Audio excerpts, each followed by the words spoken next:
Hello YouTube people, this is Hamavati Gurrala and we are now in our video about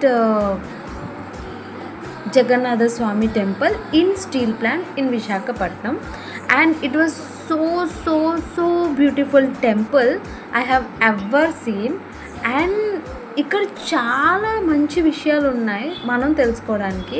and నాకు తెలుసు చాలా YouTube ఛానల్స్లో మీరు వినే ఉంటారు జగన్నాథ స్వామి, పూరి జగన్నాథ స్వామి కథల కోసం. And we have lot of stories we already learned about that.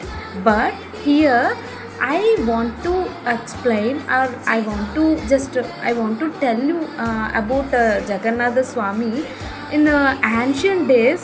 So మనకి ఎందుకులేండి ఇంత స్టైల్. మన పూర్వీకులు చాలా చాలా చాలా తెలివైన వాళ్ళండి.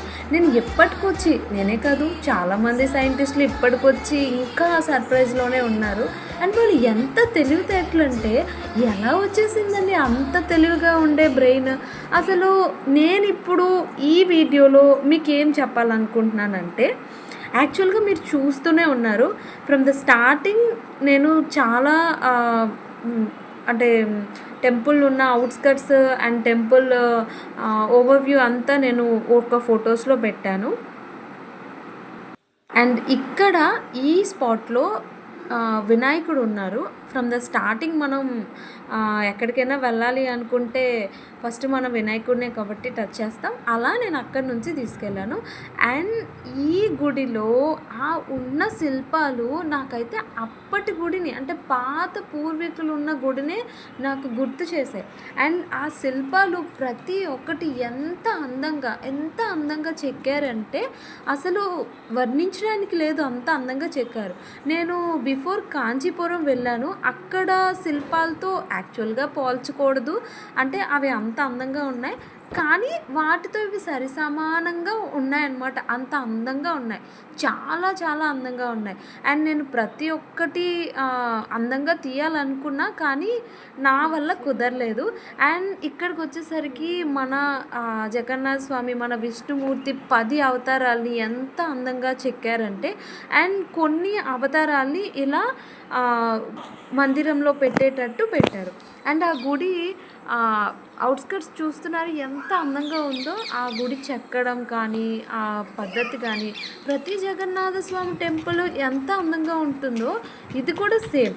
అండ్ ద నీట్నెస్, ప్రతి చిన్న ఏరియాని కూడా ఎంత నీట్గా ఉంచారో, చాలా అందంగా చెక్కిన శిల్పాలు. అండ్ ఆ క్లైమేట్ అయితే ఇంకా అందంగా ఉంది అండ్ చాలా ప్రశాంతంగా ఉంది. అండ్ ఈసారి యాక్చువల్గా లోపలికి నేను మొబైల్ తీసుకెళ్ళకూడదు అనుకున్నా, కానీ కేవలం మీకు చూపించాలని మాత్రమే నేను తీసుకెళ్ళాను. అండ్ ఇక్కడ చూసారా మన విష్ణుమూర్తి వాహనం అండి, గరుడదేవుడు. అండ్ లోపలికి వెళ్ళాక అసలు నాకు 2 కళ్ళు చాలలేదండి.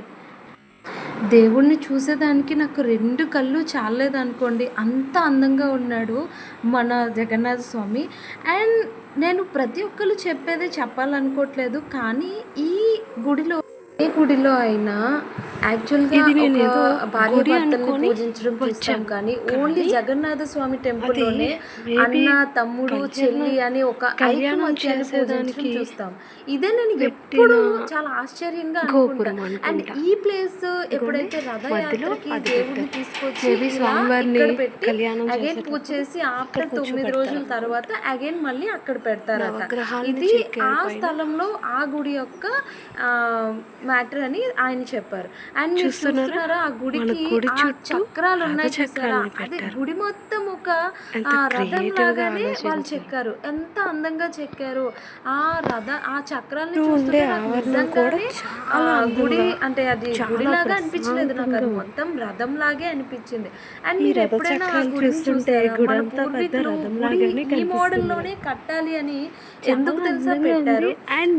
అంతరాలయం నుంచి చాలా పీస్ఫుల్గా ఆ ప్రతి మంత్రం యొక్క పాజిటివ్ వైబ్స్ అనేవి అంతరాలయం నుంచి, అలాగే గర్భగుడి నుంచి నుంచి అంతరాలయంకి, అంతరాలయం నుంచి ధ్వజస్తంభానికి చేరి ధ్వజస్తంభం నుంచి గాలి ద్వారా అక్కడ ఉండే సరౌండింగ్ అంతటికీ చేరుతుంది.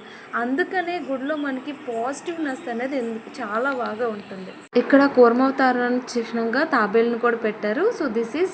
సో ఇదండి మన జగన్నాథ స్వామి టెంపుల్ కదా. This is Jasmine signing off. సాయోనారా.